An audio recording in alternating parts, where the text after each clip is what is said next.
नमस्कार दोस्तों, स्वागत है आप सभी लोगों का। तो आज की जो अपनी क्लास रहेगी जिसके अंदर अपने घर्षण के कुछ क्वेश्चन करने वाले हैं, और पिछली क्लास के अंदर घर्षण के ऊपर जितनी भी डिटेल थी वो हमने पढ़ ली थी। आज हमने इसके ऊपर क्वेश्चन करेंगे और देखते हैं। आज पहला क्वेश्चन आपको दिया गया है। देखो, आपको दिया गया है 400 kg की वस्तु को 40 kg बल द्वारा खींचा जाता है तो घर्षण गुणांक क्या होगा। इस तरीके से आप लोग इसका डायग्राम बना सकते हो कि ये आपके पास कोई वस्तु है और इसका जो वेट दे रखा है आपको कितना दे रखा है, ये 400 दे रखा है। ये 400 kg की वस्तु होगी। अब आप लोग देखें तो इसको जो बल लगाया गया यानी कि यहाँ जो प्रयास लगाया, एफर्ट लगाया गया, ये कितना लगाया, ये लगाया गया 40 kg। और ये मैंने आपको बताया भी था कि यहाँ आपको या तो kg में मिलेगा या आपको क्या मिलेगा, न्यूटन में मिलेगा। अब आप लोग यहाँ से देखें, ये 40 kg अगर बल नीचे की ओर लगेगा तो इस पर जो प्रतिक्रिया जो होगी वो क्या रहेगी, इधर की ओर रहेगी। इसके अलावा अगर आप लोग देखें इस F का जो मान होगा, F का जो मान होगा वो क्या रहेगा, म्यू इंटू क्या रहेगा, आर रहेगा। और आपको जो पूछा गया इस म्यू का मान पूछा गया, मतलब घर्षण गुणांक का मान पूछा गया, तो म्यू बराबर अगर आप लोग निकालें तो F अपॉन में क्या रहेगा, आर रहेगा। ऐसा सवाल अपने पिछली क्लास में भी किया था। अब आप लोग देखिए इस F का जो मान होगा यानी कि संतुलित अवस्था के अंदर इस F का मान वही होगा जो P का मान है। तो P का मान आपको यहाँ कितना दे रखा है, 40 दे रखा है। और R का मान यानी कि जो जितना वेट नीचे की ओर लगेगा उतनी ही प्रतिक्रिया ऊपर की ओर होगी। तो इस R का मान क्या रहेगा, 400 रहेगा। तो इसको अगर आप लोग कैलकुलेट करें तो 1 में क्या आएगा, 10 आएगा। और 1/10 का जो मान रहेगा वो रहेगा आपका 0.1, यानी कि घर्षण गुणांक का यहाँ से जो मान आएगा वो क्या आएगा, 0.1 आएगा। एक बार और देखें, आप लोग काम क्या करेंगे, सबसे पहले इसका डायग्राम बनाएंगे। 400 kg की वस्तु है, ये रही। इस पर जो बल लगाया गया वो 40 kg लगाया, ये रहा। अब आप लोगों को पता है कि 400 kg का बल अगर नीचे की ओर है यानी कि वस्तु का वेट नीचे की ओर होगा तो प्रतिक्रिया ऊपर की ओर होगी। ये P इधर की ओर है तो घर्षण बल क्या रहेगा, इधर की ओर। अब आपको पता है म्यू का मान F अपॉन में क्या रहेगा, आर रहेगा। इस P का जो मान होगा वही इस F का मान होगा, इस W का जो मान होगा वही क्या होगा, R का मान होगा। तो अब आप लोग यहाँ से इस F का मान 40 लेंगे, R का मान 400 लेंगे। जब कैलकुलेट करेंगे तो 1/10 आएगा। और 1/10 का जो मान होगा अगर इसको डिवाइड करेंगे तो आपका जो मान आएगा वो आएगा 0.1। तो इस क्वेश्चन का जो राइट ऑप्शन रहेगा वो क्या रहेगा, 0.1 रहेगा। अगला क्वेश्चन देखें तो इस क्वेश्चन का जो राइट ऑप्शन क्या रहेगा, 0.1। ये मैंने 4 ऑप्शन इसलिए रखे हैं क्योंकि ये एक एग्जाम पेपर है जिसके अंदर ये क्वेश्चन दिए गए हैं। तो अगला देखें, इसके अलावा 2019 के अंदर इसके ऊपर 4 से 5 क्वेश्चन आए थे, वो भी इसके बाद अपने करेंगे। अगला क्वेश्चन आपको दे रखा है कि एक क्षैतिज सतह पर रखे 80 kg द्रव्यमान की वस्तु को 40 kg बल द्वारा खींचा जाता है तो घर्षण गुणांक का मान क्या होगा। मतलब ये ऊपर जो आपने सवाल किया था वैसा का वैसा सवाल आपको यहाँ नीचे दिया गया। इसका मतलब इस बार क्या होगा, इस बार अपने देखें तो ये जो वस्तु जो होगी इसका अगर अपने वेट देखें तो इसका वेट कितना आएगा, 80 kg आएगा। और इस पर जो प्रतिक्रिया होगी ऊपर की ओर होगी, आर होगा। और इस वस्तु को कितने kg बल द्वारा खींचा गया, 40 kg बल द्वारा खींचा गया। तो 40 kg जो रहेगा इस P का जो मान रहेगा वो 40 kg यहाँ आएगा। और इधर अगर हमने देखें तो F का जो मान होगा वो इधर आएगा। अब आप लोगों को पता है कि म्यू जो होगा F अपॉन में क्या रहेगा, आर रहेगा। अब आप लोग इस F का मान देखेंगे तो ये 40 होगा और इस R का मान देखेंगे तो क्या आएगा, 80 आएगा। यानी कि ऊपर 40 आएगा, नीचे कितना आएगा, 80 आएगा। जब आप लोग इसको कैलकुलेट करेंगे तो 1/2 आएगा। 1/2 का मतलब क्या रहेगा, 0.5। तो इस क्वेश्चन का जो राइट ऑप्शन रहेगा वो रहेगा 0.5। इसके बाद आगे देखें, अगला क्वेश्चन दे रखा है। देखो, तो एक चीज तो आप लोग ध्यान रखना, इन क्वेश्चनों को करने से पहले इनका आप लोग डायग्राम बनाएंगे तो आप लोग जो इन क्वेश्चनों को आसानी से कर पाओगे। अगला क्वेश्चन देखें, एक सतह का घर्षण गुणांक है वो 0.84 है तो वस्तु का झुकाव कोण क्या होगा। ठीक है, वस्तु का क्या पूछा गया, झुकाव कोण आपसे पूछा गया। यानी कि आप लोग यहां से देखें इस क्वेश्चन को,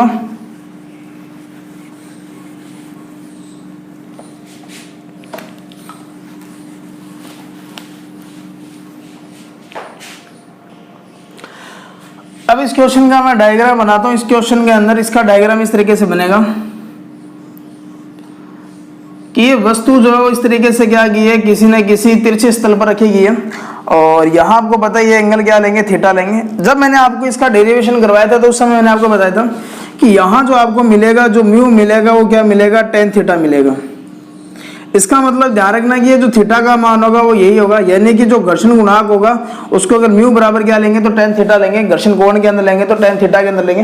अब आप लोगों को यहाँ जो दे रखा है ये मान दे रखा है 0.84, इसका मतलब इस म्यू का जो मान दे रखा है वो कितना दे रखा है 0. क्या दे रखा है 84 दे रखा है।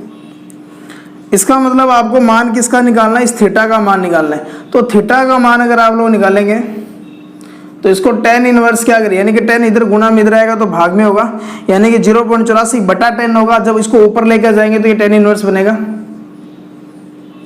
तो ये आएगा आपके पास। अब आप लोग ये देखेंगे इस tan का मान 0.84, यानी कि tan का जो मान होगा 0.84 इनमें से किस एंगल पर होगा। लेकिन एग्जाम के अंदर आपको साइंटिफिक कैलकुलेटर नहीं दिया जाता। अगर ऐसा क्वेश्चन हो तो उसको किस तरीके से आप लोग आइडिया लगाएंगे, देखो मैं यहाँ कुछ वैल्यू लिख रहा हूँ 0, 30, 45, 60 और 90। 10 लिया तो 10 के मान 0 का 0 होगा, इसके अलावा इसका मान 1/√3 होगा और 1/√3 का मान 0.57 होगा, इसका मान 1 आएगा, इसका मान आएगा √3 और 1.73 होगा इसका मान, और इसका मान आएगा अनंत। अब आप लोग यहां से देखें, अगर ये पूरा 30 डिग्री होता तो इसका मान आता 0.57, लेकिन आपको कितना दिया है 0.84। दूसरी बात, अगर ये 45 डिग्री होता तो आता 1, अगर ये 60 डिग्री होता तो 1.732, बच गया क्या 40। इसका मतलब अगर आप लोग देखें इस tan का जो मान जो होगा वो 30 और 45 के बीच में, क्योंकि ये जो वैल्यूज होगी आपकी वो 0.57 से जो ज्यादा है लेकिन 1 से क्या कम है। इसका मतलब अगर आपके पास कैलकुलेटर नहीं भी अलाउ है तो भी आप लोग इस क्वेश्चन का राइट ऑप्शन दे सकते हो, यानी कि इसका जो मान आएगा वो कितना आएगा 40 डिग्री आएगा। तो यहाँ से इस क्वेश्चन का जो राइट ऑप्शन क्या रहेगा, अपना सी ऑप्शन रहेगा, जो क्या दे रखा है आपको 40 डिग्री दे रखे।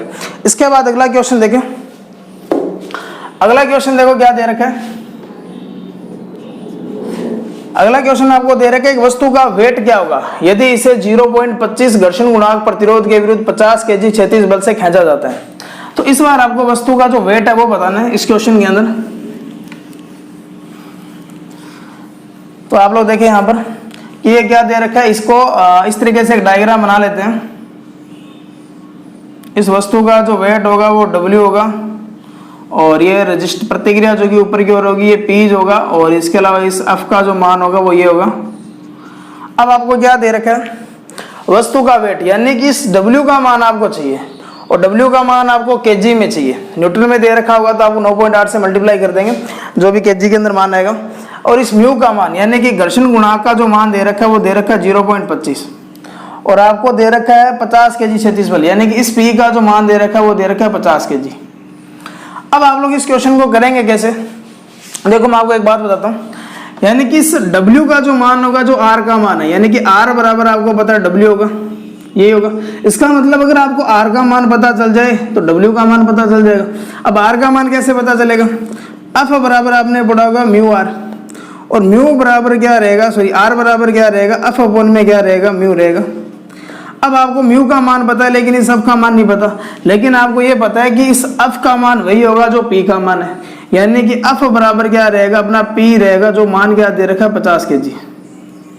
मतलब इस F की वैल्यू की जगह आप लोग क्या लिखेंगे 50 लिखेंगे, तो मैं यहाँ काम क्या करूंगा, इसको लिखूंगा 50। अब आप लोग म्यू का मान देखो क्या लिखेंगे, म्यू का मान दे रखा है 0.25, तो 0.25 आएगा और पॉइंट हटाएंगे तो ऊपर क्या आ जाएगी 2 0 और आ जाएगी, यानी कि 100 लिखेंगे इसको, और नीचे आएगा 25, 25 को इससे काटेंगे 2 को 100 से गुना करेंगे तो 200 kg। अगर ये क्वेश्चन के अंदर अगर आपको दिया होता है इसका मान न्यूटन के अंदर तो इसको 9.81 से क्या कर देते, मल्टीप्लाई कर देते। तो इस क्वेश्चन को आप लोग दोबारा देखें, वस्तु का वेट क्या होगा यदि इसे 0.25 घर्षण प्रतिरोध के विरुद्ध 50 kg क्षैतिज बल से खींचा जाता है। आपको जो वैल्यू पूछी गई सबसे पहले उसका फार्मूला लिखेंगे। इस W का मान आपसे पूछा है, लेकिन आपको ये पता होना चाहिए कि R का जो मान होगा वही W का मान होगा। इसका मतलब R का मान अगर आपको पता चल जाए तो आप लोग इस W का मान भी बता सकते हो। F बराबर आपको म्यू R दे रखा है, मैं पता होगा, और यहाँ से R का मान अगर निकाले तो F अपॉन में क्या करेंगे म्यू का मान पता है लेकिन F का नहीं पता, लेकिन F की वैल्यू वही होगी जो आपको किसकी दे रखी है, P की। तो यानी कि F की जगह क्या लिखेंगे 50 लिखेंगे और म्यू की जगह क्या लिखेंगे 0.25। जब इसको कैलकुलेट करेंगे तो आपका जो मान आएगा वो कितना आएगा 200 kg। अब कुछ और क्वेश्चन देखेंगे। ये जो क्वेश्चन मैं कराने वाला हूँ आपको, मैं क्वेश्चन पेपर दिखाता हूँ, और इसके अलावा पिछली बार भी मैंने एक आपको सीजी का क्वेश्चन करवाया था जो इस क्वेश्चन पेपर के अंदर पूछा गया था। ये जो था सीजी का क्वेश्चन, ठीक है। ये क्वेश्चन पेपर है WC का 2019 का 4th सेमेस्टर का। इसके अंदर कुछ क्वेश्चन आए हुए हैं घर्षण के, तो वो क्वेश्चन अपने करेंगे अब।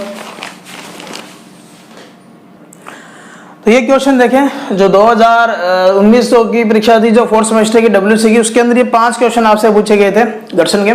तो पहला क्वेश्चन देखें, आपको दिया गया है कि एक 35 kg द्रव्यमान वाली बॉडी को स्थिर गति के साथ क्षैतिज अवस्था में एक समतल सतह पर चलाने के लिए 30 न्यूटन बल की आवश्यकता है। घर्षण गुणांक का मान क्या होगा, और जी का मान हमको क्या लेना है, 10 मीटर प्रति सेकंड के लेना है। देखो काम क्या करेंगे, सबसे पहले आप लोग काम क्या करेंगे, बॉडी रखेंगे क्षैतिज अवस्था के अंदर, और आपको क्या पूछा गया 35 kg, यानी कि इसका जो द्रव्यमान है, यानी कि जो मास आपको दे रखा है वो 35 kg दे रखा है। इसकी जो नॉर्मल प्रतिक्रिया होगी, यानी कि वो क्या आर का मान क्या रहेगा, ये रहेगा, आर ऊपर की ओर लगेगा, और इस पर जो बल लगाया गया पी का जो मान है वो कितना है, 30 न्यूटन। और इधर आपको पता है कि घर्षण गुणांक जो होगा, घर्षण जो होगा वो क्या रहेगा, एफ बराबर क्या रहेगा, घर्षण बल बराबर म्यू इंटू आर रहेगा। अब आप लोग एक चीज देखें, यहाँ न्यूटन के अंदर है जबकि केजी के अंदर है, और ये मैंने आपको पहली क्लास में भी बताया था कि W बराबर क्या होगा, m इंटू क्या रहेगा, G रहेगा। इसका मतलब अगर ये न्यूटन में लेना चाहते हो तो आप लोग काम क्या करेंगे, W का जो मान आएगा वो m इंटू जी करेंगे, मतलब 35 इंटू क्या करेंगे 10, क्योंकि इसने बोला है G का मान। अगर G का मान नहीं दिया होता तो आप लोग 9.81 लेते, तो 35 को 10 से गुणा करेंगे तो कितना आएगा, 350 न्यूटन। अब आप लोगों का जो क्वेश्चन है वो देखो क्या बनेगा, आप लोगों का क्वेश्चन ये बन रहा है कि आपको किसका मान चाहिए, इस घर्षण गुणांक का मान चाहिए, यानी कि आपको जो वैल्यू चाहिए इस म्यू की चाहिए। तो आपको पता है कि म्यू बराबर क्या रहेगा, एफ अपॉन में क्या रहेगा, आर रहेगा। अब का मान क्या रहेगा, अब का मान वही होगा जो इस पी का मान है, तो यानी कि एफ का मान आएगा 30, इस आर का मान वही होगा जो इस डब्ल्यू का मान होगा, और डब्ल्यू का जो मान है 350। अब एग्जाम के अंदर आप लोग यहाँ ये गलती नहीं करेंगे, क्योंकि ये तो आपको न्यूटन में दे रखा है जबकि ये केजी में दे रखा है। दोनों या तो केजी में होना चाहिए, दोनों क्या होना चाहिए, न्यूटन में होना चाहिए। ये मैंने आपको पहले भी बताया था कि अगर W का मान, कि अगर इसका मान न्यूटन में है तो इसका मान भी न्यूटन में होना चाहिए, अगर ये केजी में तो ये भी केजी में नहीं, यानी कि दोनों की जो यूनिटें हैं वो दोनों की यूनिटें क्या होनी चाहिए, सेम होनी चाहिए। तो यहाँ से अगर आप लोग देखेंगे 3 बटा में क्या बचेगा, 35 बचेगा। और आप लोग अगर 3 को 35 से कैलकुलेटर दिया होगा, आपको नहीं भी दिया होगा तो भी आप लोग कर सकते हो। इसको 300 करेंगे तो पहले का पॉइंट लगेगा, फिर 0 लगेगा, 35 छिका कितना होगा 180, और इसको और करके देखते हैं, 35 इंटू 8 करके देखेंगे तो 240 एक हो जाएगा, और 8 5 40, 288, यानी कि 0.8 वाला आंसर होगा अपना। तो इस क्वेश्चन का जो राइट ऑप्शन रहेगा ये रहेगा सी रहेगा अपना, तो 0.08। ठीक है, तो इस क्वेश्चन को आप लोग करने का जो मेथड रहेगा, दोबारा देखें एक बार। आप लोगों को देखो सवाल पढ़ना है सबसे पहले कि एक 35 kg द्रव्यमान की एक वस्तु है जिसको क्षैतिज अवस्था के अंदर 30 न्यूटन बल के द्वारा क्या किया गया, खींचा गया। आपको घर्षण गुणांक का मान चाहिए। डायग्राम बनाएंगे, सबसे पहले फॉर्मूला लिखेंगे, म्यू बराबर एफ अपॉन में आर। अब कैलकुलेशन है ओनली, और कुछ नहीं है। इस अब का मान वही होगा जो पी का है, कितना दे रखा है 30 न्यूटन में, तो इसको यहाँ रखेंगे 30। आर का जो मान होगा, आर का वही मान होगा जो इस डब्ल्यू का है, और डब्ल्यू का मान केजी में नहीं लेंगे, क्योंकि अगर ये न्यूटन में लिया तो इसको भी न्यूटन में चेंज करेंगे, और न्यूटन में चेंज करने के लिए आपको जी का मान दे रखे, और डब्ल्यू बराबर एम इंटू क्या रहेगा, जी रहेगा। 35 को 10 से मल्टीप्लाई करेंगे तो 350। तो अब की जगह आप लोग 30 रखेंगे, आर की जगह क्या रखेंगे 350। कैलकुलेशन करके देखेंगे तो 0.087 आपका क्या रहेगा, करेक्ट आंसर रहेगा। अगला क्वेश्चन देखें हम लोग।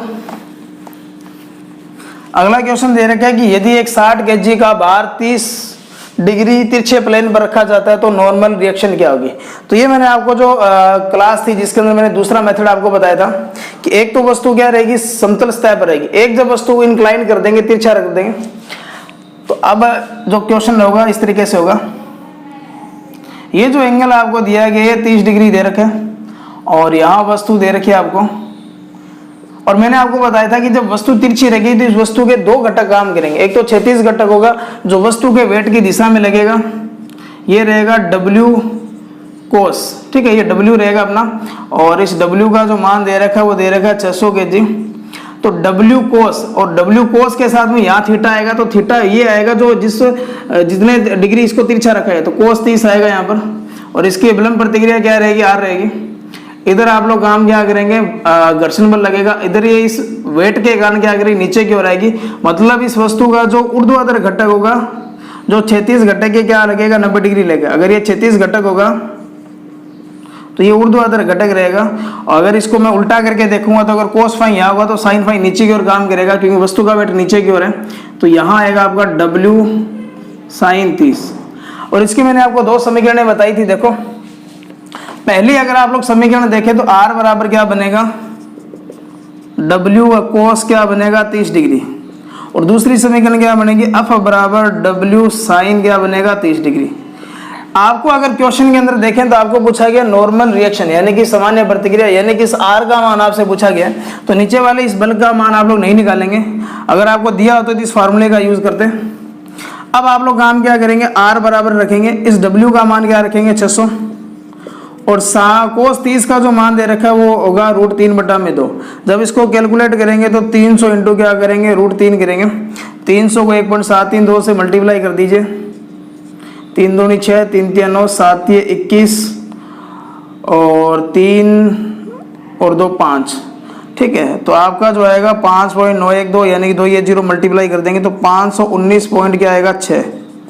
तो इस क्वेश्चन का जो राइट ऑप्शन क्या रहेगा आपका, ये रहेगा। तो दोबारा देखें एक बार, जब वस्तु किसी तिरछे स्थल पर रखी होगी, तो उस समय इस वस्तु के वेट के जो दो घटक काम करेंगे, एक तो क्षैतिज घटक होगा, एक ऊर्ध्वाधर घटक होगा। ये प्रतिक्रिया क्षैतिज घटक द्वारा संतुलित होगी और ये बल होगा वो इस घटक द्वारा संतुलित होगा, ऊर्ध्वाधर घटक। यानी R बराबर W cos थीटा रखेंगे और F बराबर W sin थीटा रखेंगे, और थीटा का मान आपको यहाँ दे रखा है वो 30 डिग्री दे रखा है। जब आप लोग देखेंगे इस W का मान आपको दे रखा है 600, क्योंकि वस्तु का जो वेट आपको दिया गया है 600 kg का भार दे रखा है, और इस W का मान आप लोग 600 रखेंगे। कोस 30 का मान √3/2। अब ये मान आपको kg में दिया है, यहाँ भी kg में। अगर ये न्यूटन में दिया होता तो आप 9.81 से मल्टीप्लाई करते, और अगर ये g का मान बोलता 10 लेना तो आप लोग 10 लेते। तो ये दो क्वेश्चन है। अगर आगे देखें तो 3 क्वेश्चन और करने वाले अपने। अगला क्वेश्चन देखें। अगला क्वेश्चन दिया गया है कि 1250 टन के एक रेलवे वैगन के भार को उठाने के लिए कितना बल चाहिए यदि घर्षण गुणांक का मान 0.003 है। तो रेलवे वैगन को उठाना आपको कितना वजन दे रखा है 1250। तो आप लोग काम क्या करेंगे, सबसे पहले एक डायग्राम बना लेंगे। इसका वेट कितना दे रखा है 1250 टन। अब आप लोग ऑप्शन में भी देखिए, यहाँ भी आपको टन दे रखा है, इसका मतलब इसको केजी में चेंज करने की आवश्यकता नहीं पड़ेगी। तो ये 1250 दे दिया, इसकी जो विलंब प्रतिक्रिया होगी वो R यहाँ रहेगा। फिर अगर आप लोग देखेंगे तो यहाँ जो होगा वो किसका मान आएगा, यहाँ आएगा अपना P प्रयास लगाएंगे, और यहाँ आएगा आपका F। अब आपको एक चीज पता चल चुका होगा कि आपको जो दो वैल्यू दे रखी है, इस W का मान दे रखा है और आपको इस घर्षण गुणांक यानी कि इस म्यू का मान दे रखा है। यानी कि एक तो आपको W का मान दे दिया और दूसरा किसका मान दे दिया, म्यू का, जो दिया गया 0.003। आपसे पूछा गया है कि कितना बल चाहिए, यानी कि ये जो बल लगा रहे हो इसका मान चाहिए। अब आपको ये पता होना चाहिए कि P का मान वही होगा जो F का मान है, और F बराबर आपने पढ़ा होगा म्यू इंटू R पढ़ा होगा। तो P बराबर क्या आएगा, म्यू इंटू R करेंगे। म्यू का मान 0.03 है अपने पास, लेकिन R का मान देखो क्या होगा, R का मान है वही W का मान है, और W का मान आपको दे रखा है 1250। तो इसका मतलब इस R की जगह आप लोग क्या लिखेंगे 1250। तो 1250 को 3 से मल्टीप्लाई करके देखें कितना आएगा, यानी कि 125 को 3 से करेंगे तो 375, यानी कि आपका जो आएगा 3.75 टन दिया है तो टन आ जाएगा आगे। तो इस क्वेश्चन का जो राइट ऑप्शन रहेगा आपका वो क्या रहेगा, डी रहेगा। तो बिल्कुल सिंपल क्वेश्चन है, करने का मेथड बिल्कुल सिंपल है। आप लोग बस डायग्राम बनाएंगे और ये जो फोर्स होगा, ये जो वस्तु का वेट होगा इस प्रतिक्रिया से संतुलित होगा। ये जो आपने जो प्रयास लगाएंगे या जो एफर्ट लगाएंगे वो बल लगाएंगे, वो P जो होगा इस घर्षण बल से क्या रहेगा, बैलेंस रहेगा। तो आपको काम क्या करना है, जो चीज पूछेगी उसका फार्मूला लिखेंगे। आपको P का मान पूछा गया तो P का फार्मूला क्या रहेगा, P बराबर म्यू इंटू R रहेगा, या P का वही मान होगा जो F का है, और F का मान आपको पता है म्यू इंटू R रहेगा। म्यू का मान आपको दे रखा, R का मान चाहिए तो R का मान वही होगा जो W का है। तो P बराबर क्या आएगा 3.75 टन आपका क्या रहेगा, प्रयास जो होगा, एफर्ट जो होगा, इतना आपको क्या करना पड़ेगा, लगाना पड़ेगा। अगला क्वेश्चन देखें। अगला क्वेश्चन देखेंगे, एक 100 kg द्रव्यमान वाली गतिमान बॉडी क्षैतिज प्लेन। क्षैतिज प्लेन का मतलब क्या होगा, क्षैतिज कोई सतह है, प्लेन का मतलब तल होगा। 16 मीटर की दूरी तय करने में कितना कार्य करेगी यदि बॉडी और प्लेन के बीच में घर्षण गुणांक का जो मान है वो कितना दे रखे हैं 0.025। तो अब आप लोग एक चीज तो ये देखें, आपसे पूछा गया कार्य। तो कार्य का फार्मूला क्या होगा, कार्य बराबर होगा बल इंटू विस्थापन। ये बल वो बल नहीं होगा, क्योंकि वहां जो आप लोग किसी वस्तु को खींचने के लिए बल लगाते हो उसको F से लिखते हो, यहां जो अपना बल होगा ये P होगा। इसका मतलब बल चाहिए, विस्थापन आपको दे ही रखा है 16 मीटर, तो इसका मतलब इस P का मान चाहिए, और P का मान आने के बाद में S से मल्टीप्लाई कर देंगे, यानी कि 16 मीटर से मल्टीप्लाई कर देंगे और आपको अपनी जो वैल्यू मिल जाएगी। तो इसका डायग्राम बना लेते हैं। ठीक है, ये वस्तु का वेट है कितना है, 100 kg दे रखा है, और इसकी जो प्रतिक्रिया जो होगी R होगी वो ऊपर की ओर रहेगी, और इस पर जो प्रयास लगेगा ये P हो गया, और ये क्या हो गया F। अब आपको देखो क्या दे रखा है, इस घर्षण गुणांक का जो मान दे रखा है वो 0.025 दे रखा है, यानी कि आपको इस फॉर्मूले के अंदर देखें तो आपको जो वैल्यू चाहिए इस P की चाहिए, यानी कि इस P की वैल्यू चाहिए, तो P की वैल्यू क्या होगी, P बराबर क्या रहेगा, F रहेगा, और F की जो वैल्यू होगी वो म्यू इंटू क्या रहेगी, R रहेगी। म्यू का मान आपको दे रखा है 0.025, और R की वैल्यू देखो क्या आएगी, R की वैल्यू वही होगी जो वस्तु का वेट होगा। तो यहाँ W इस मास का या W का जो मान दे रखा है वो 100 kg दे रखा है, क्योंकि ध्यान रखना kg के अंदर मास होगा, इसको इसके साथ मल्टीप्लाई करेंगे तो 2.5 क्या आ जाएगा, अपना kg आ जाएगा। अब आप लोग यहाँ से देखें कि इस P का मान 2.5 kg है और S का मान आपको दे रखा है, तो W बराबर होगा, कार्य बराबर क्या होगा, बल इंटू विस्थापन होगा। बल का मान 2.5 है, विस्थापन कितना दे रखा है, 16 दे रखा है, तो 16 और 2.5 को मल्टीप्लाई करके देखें, 25, 250 और 150, 400, यानी कितना आएगा, 40। ठीक है, अब इसके आगे देखो, इस क्वेश्चन पेपर के अंदर जो यूनिट दे रखी थी यहाँ kg दे रखी थी, लेकिन इसकी kg यूनिट नहीं होगी, इसको क्या लिखेंगे हमने, ये kg के अंदर है तो इसको kg लिखेंगे, और ये दूरी जो है मीटर के अंदर, तो kg इंटू मीटर लिखेंगे। लेकिन याद रखना अगर ये kg ये जूल में होता, अगर ये ऑप्शन क्या होता, जूल में होता, तो इस kg को आप लोग न्यूटन में चेंज करते, और न्यूटन में चेंज करने के लिए या तो आपको 9.81 से मल्टीप्लाई करना पड़ता, या इसको ऑप्शन में दिया जाता है कि 10 से मल्टीप्लाई करो। तो ये भी आप लोग यहाँ से ध्यान रखेंगे, अगर ये ऑप्शन जूल में है तो ये kg में नहीं होना चाहिए, न्यूटन में होना चाहिए, और इसको न्यूटन में चेंज करने के लिए इसको 9.81 से क्या करते, मल्टीप्लाई करते। तो ये भी थोड़ा सा आप लोग यहाँ से याद रखेंगे। अगर आपको कुछ ऐसा वैल्यू हो कि यहाँ आपको 40 दे रखा है और यहाँ भी 40 है, लेकिन ये 40 क्या है, जूल में, तो ये जूल में यहाँ नहीं आएगा, जूल में चेंज करना पड़ेगा आपको। तो ये थोड़ा सा यहाँ एक ध्यान रखेंगे। एक क्वेश्चन और करने वाले हैं जो डायग्राम बेस के ऊपर, देखो ये क्वेश्चन और देखें आप लोग। यहाँ आपको काम क्या किया गया, कोई सतह दिखाई गई है और यहाँ आपको एक गोला दिखाया गया। ये कह रहा है कि एक सामान्य बल 1.2 किलो न्यूटन है, यानी कि इस वस्तु का जो वेट है वो 1.2 किलो न्यूटन है। शाफ्ट का जो व्यास दिया गया है वो 60 mm है। घर्षण गुणांक का मान दे रखा है 0.03, तो न्यूटन मीटर में घर्षण बल यानी कि MR का मान आपसे पूछा गया। तो आप लोग काम क्या करेंगे, सबसे पहले देखें, ये वस्तु होगी, इसका जो वेट होगा वो नीचे की ओर करेगा, 1.2 किलो न्यूटन है, और इसकी जो विलंब प्रतिक्रिया R ऊपर की ओर होगी। ठीक है, ये इसको घर्षण बल दे रखा है। अगर घर्षण बल इसने MR इधर दिखाया है, इसको MR से लिखे इस क्वेश्चन के अंदर, तो आप जो फोर्स लगाओगे वो इधर की ओर लगाओगे। इसका मतलब प्रयास जो लगाएंगे वो P जो लगाएंगे वो इधर की ओर लगाएंगे। इसका मतलब देखो काम क्या करेंगे आप लोग, न्यूटन और मीटर में चाहिए, ऑप्शन न्यूटन और मीटर के अंदर है। इसका मतलब आपको काम क्या करना पड़ेगा, यहाँ आप लोगों ने टॉर्क पढ़ा होगा, अघूर्ण पढ़ा होगा या मोमेंटम पढ़ा होगा, तो उस क्वेश्चन के अंदर आप इस क्वेश्चन के अंदर उस चीज का यूज करेंगे, क्योंकि अघूर्ण जो होगा वो बल इंटू दूरी होगी। बल आपको पता है न्यूटन में लेंगे और दूरी किस में लेंगे, मीटर के अंदर लेंगे। अब दूरी जो लेगी, दूरी घूर्णन के अंदर जिस पॉइंट के सापेक्ष घूर्णन करती है, और ये घूर्णन करेगा इस केंद्र के सापेक्ष, और केंद्र से यहाँ तक की ये जो दूरी होगी इसको बोलेंगे त्रिज्या, यानी कि इस मीटर का जो मान लेंगे अपने इसकी त्रिज्या लेंगे। अब आपको n का मान चाहिए, यानी कि न्यूटन का मान चाहिए, तो आप लोग देखेंगे तो इस r का जो मान आएगा वो इस w का जो मान होगा वही आएगा, यानी 1.2 किलो न्यूटन, मतलब 1200 न्यूटन। किलो को अगर देखेंगे तो चेंज करेंगे तो आप कितना लिखोगे, 1000 लिखोगे। जब 1.2 को 1000 से मल्टीप्लाई करेंगे तो 1200 न्यूटन। अब आपको पता है कि जो घर्षण बल होगा, यहाँ देखो MR लिखा है तो आप लोग MR लिखेंगे। इसका मान दे रखा है म्यू इंटू R होगा। म्यू का मान आपको कितना दे रखा है, 0.03। तो अपने काम क्या करेंगे, इस म्यू की जगह रखेंगे 0.03 और इस R की जगह रखेंगे 1200। जब इसको कैलकुलेट करके देखेंगे तो 12 तिया 36। ठीक है, पॉइंट के बाद में 2 0 है तो इसको ऐसे लिखेंगे और इसको ऐसे लिखेंगे, 2 0 से 2 0 गई, 12 तिया 36, यानी कि MR का मान यहाँ से जो आएगा वो आएगा 36। लेकिन आपको काम क्या करना है, इसका मान न्यूटन में नहीं चाहिए, क्योंकि आपको पता है इस घर्षण गुणांक की कोई यूनिट नहीं है और R का मान यहाँ क्या है, न्यूटन में। तो ये जो मान है आपके पास है न्यूटन के अंदर। लेकिन ऑप्शन आपको क्या बोल रहा है, न्यूटन इंटू क्या चाहिए मेरे को, मीटर में चाहिए। तो मैं काम क्या करूंगा, mr का मान निकालूंगा, तो 36 इंटू मीटर। मैंने अभी बताया था कि जिस पॉइंट के सापेक्ष, क्योंकि इस क्वेश्चन के अंदर घूर्ण का यूज किया गया है, टॉर्क का यूज किया गया, तो जिस पॉइंट के सापेक्ष घूमेगी, तो घूमेगी केंद्र से और घूमेगी किस तक, यानी कि इस परिधि से के अकॉर्डिंग घूमेगी। तो ये सारी की सारी यहां से लेकर यहां तक क्या होगी, त्रिज्या होगी। और व्यास आपको दे रखा है 60 mm। इसका मतलब आप लोग इसकी त्रिज्या निकालेंगे, त्रिज्या आएगी 30 mm। और इस mm को अगर आप लोग मीटर में चेंज करना चाहते हो तो आप लोग काम क्या करेंगे, इसको 1000 से डिवाइड करेंगे, 3 एक 0 से 1 0 कटेगी और 36 को इसके साथ गुणा करेंगे तो आएगा 108। 108 को अगर मैं 100 से डिवाइड करूंगा तो आपका जो मान आएगा 1.08 न्यूटन इंटू मीटर। तो इस क्वेश्चन का जो राइट ऑप्शन था वो था ए। अब ये अगली जो क्लास रहेगी एक नए टॉपिक के साथ स्टार्ट करेंगे हमने। तो ये घर्षण के कुछ क्वेश्चन थे। एक वीडियो के अंदर मैंने आपको घर्षण की पूरी स्टोरी बता दी, दूसरी वीडियो के अंदर इसके ऊपर मैंने क्वेश्चन बता दिए।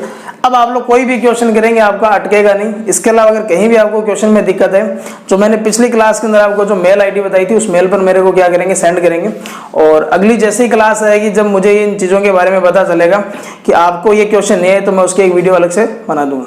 दूसरी बात ध्यान रखना कि जल्दी मैं इस चैनल पर इलेक्ट्रिकल थ्योरी की क्लासेस स्टार्ट करने वाला हूँ, शुरू से लेकर अपने स्टार्ट करने वाले हैं। तो चैनल को सब्सक्राइब कर लें, इसके बाद जो बेल आइकन है उसको जरूर प्रेस कर लें। तो मिलते हैं नेक्स्ट टाइम। धन्यवाद, जय हिंद।